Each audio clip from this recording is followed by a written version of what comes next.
Hello, can you introduce yourself, please? My name is Nikat or Abu Huraira. You can choose whenever the names you like. Okay, I will call you my I'm cat. Oh, night cat, my bad. Night cat. Okay, continue. yeah, that's okay. I'm a guy, 17 years old from Iraq, Kurdistan, and I like to spend time here with Arabic people and talk to them and make some. Uh, okay, thank you. Can you tell me where are you from and what was your childhood like? Yeah, just like I said, I'm from Kurdistan, Iraq, and my childhood was kind of normal, just a normal kid, Mhm. nothing interesting. Okay, so how would the people closest to you would describe you like? Well, to be honest, if I ask somebody that knows me, they would probably say that I'm a quiet kid or a quiet person. Usually, I don't participate in talking or stuff whenever an event occurs in our family. Okay, what do you think makes you unique?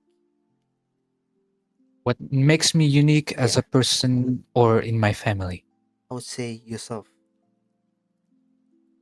Well, I'm a person who usually have a lot of knowledge about a lot of stuff, but uh, more specifically in language and animals.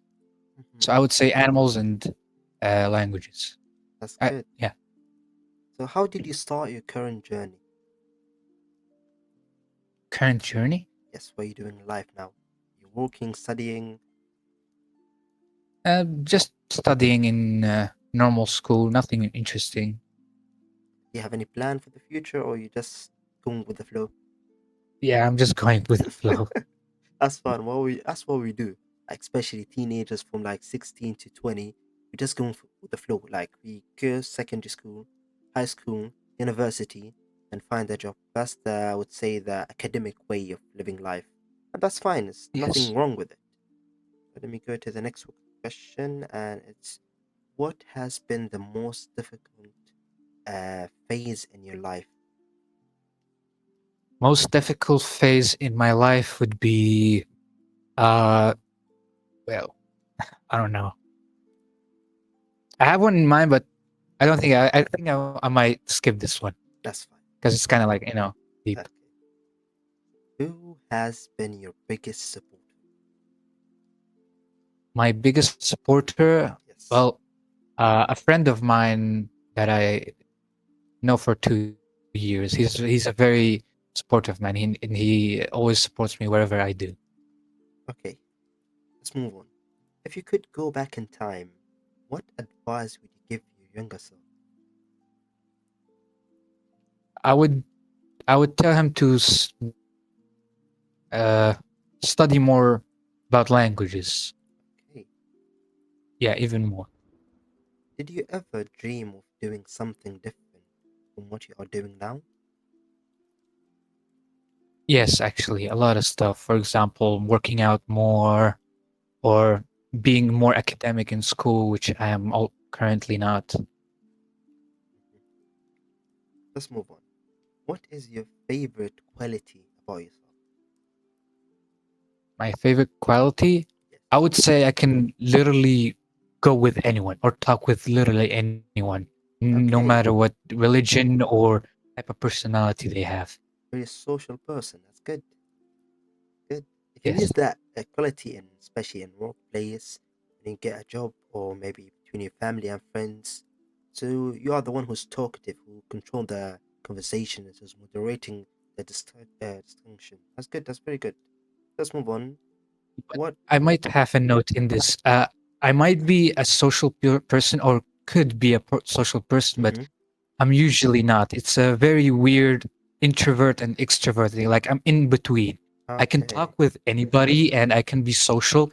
It's like now I've been talking to like 5 or 6 persons just 10 minutes ago, but in other ways, just I said in the first interview, I'm not very social in my family, and I would usually Okay. be quiet whenever an event occurs. So I would say in real life, you're not social all the time. There's a specific time on situations. Maybe between your friends, closest friends, you would be more social, more open to them. But maybe your Yeah, family and even members. random people. Okay, okay. So, how do you deal with failure? I would say I would go to my friends, especially that one favorite, and I would Hmm. talk to him about my problems, and he either give me advice or assures me that everything would be okay. Okay. So, can you give me one trait, one thing about yourself you want to change and improve? One thing I want to change, Yes. I would say my addictions. I want to Addictions. I want to remove them. Yeah, I have a lot of addictions. If you don't mind, can you tell us an example? I would say addiction to gaming or spending time on YouTube a lot or social media. Okay. Understandable. What motivates you the most? What motivates me the most? Mhm. Uh, Although that sounds very a person that I don't know how can I say it, a person who looks for attention, but Mhm. I would say whenever a person tells me that you are doing great or you're a great person, I get motivated so fast with that Okay. speech. Okay. So, what does your ideal a day like? What is your perfect day look like? Take me through your day. A perfect day? Yes. Well, I don't know. Waking up early, Hmm. although I usually wake up early, but even earlier than I usually do. Getting prepared without any troubles. Uh, Waking my brother, going to school. No teachers annoying me for no absolute reason. Then getting back, uh, doing some exercise, studying, and going into online with my friends and talk to. That's good. What is something people don't know about you? What's something that usually people don't know about me? Yes. Uh, I well, I don't know. That's There fine. would be a Take your lot. time. I would say the thing that usually people doesn't know about me is that I know a lot of stuff, but people would look at me as a person who is ignorant or a Mm. person that is silent in real life, but not in like online. Okay. What experience has changed you the most? Death, I would say death. Have you tried death before? No, I mean like seeing people die. Oh my god. Okay, let's move on. I don't want to speak about death. Yeah, right. What is something you're afraid of losing? Something that my faith in God. Oh, it's a good one. I had a lot of people saying my mom, my family, my friends, my money, but These faith, are that's a good one. materialistic Yeah. thing, but faith is the most important thing in life. If you lose this thing, everything in life is just not important. It's nothing. It's just a thing that goes away. But faith doesn't go away. It continues with you, and it will reward you in the paradise in the day of judgment, inshallah. Thank you. What is a proud moment you will always remember? Proud moment that I would always remember.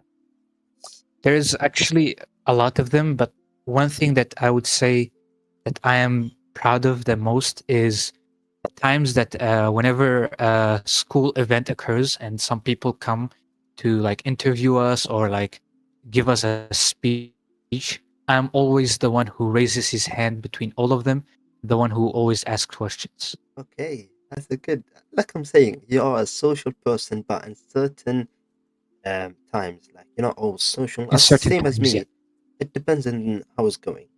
Okay, so let's move on to the last five questions. What is your next goal? My next goal in life, Yes. well, I would say, I don't know. I really want to learn more languages. That's a thing that I would always want. But one thing that I really, really want, and for some reason I always get distracted from, is uh, completing reading the Quran or reading more about religion Okay. and the hadiths of the Nabi. I would Okay. also say try to get a job that stays with me for a long period of time and not lose it just in a few months. Okay. That's good. That's a good thing to hear. But I have one question of the five question, and it's why are you so obsessed with languages? Why languages? Why not maybe um let's say photography or art or maybe engineering? Why languages? Out of all that careers, all things you can be obsessed with, you chose languages. Well, usually people would look at languages as a thing that is just used daily or is just a thing to communicate. Yeah. But languages, in my opinion, they're not just a communication thing. They could do really, really good thing in this life. And if there was a hypothetical world that where everybody understands each other, I would say the problems that occurs in this world that would be very much less, or if they occur, they would be solved much quicker because the communication part between those two, between the problem and the persons that make them, would be easier. Like they would be easier to communicate the problem and see what the problem is. In our world, a lot of problems that happen, they are usually the ones that like change the world. They are international and happen between two nations, and there is always a person in between them that translates what the other person is saying. But if there was if they understood each other, I would say that problems would be easier to solve because they understand each other and they know how to solve it. And there is no a between person that could translate wrongly or could just translate it in a way that the other person wasn't saying it, or just for the fun of it would say something that the other person didn't say. Also, one thing that about languages that usually I see people don't understand is language isn't just speaking. Language is very, very diverse. It could there's body language. There is a lot of other languages that you should know in life and actually could make a difference if you know them. So when you communicate to a person, it's not just that you should not just look at their mouth, but also their body language. You Mhm. could Yeah. understand so much more things about their body that that isn't communicated by their mouth. So yeah, Thank that's you. Thank why you. I'm like obsessed with languages because there is more things into it than usually people see. That was a very lovely, I would say, speech to listen to, and I'm very proud of you and you go. So let's move on. Let's connect it to what you said, and one message. If everyone in this world are hearing you, what would you say to them? If everyone would hear me right now, I would Yes. tell them that God sees everything. Hmm. God will will I forgot the word. Take your time. God will charge you for your sins. Hmm. God will remind you of your sins and will punish you for them. And Thank that's you. what I would say to the world. Thank you. There's another question, and it's you would see that question in interviews, but let me ask you that. Where do you see yourself after 5 years? Well, as much as I like would love to say I would be there or there, I would say I don't know because the world changes very dramatically, and uh, I don't see myself acquainted, not acquainted, or I don't see myself saying something that would not happen. So I would say I don't know. and I would just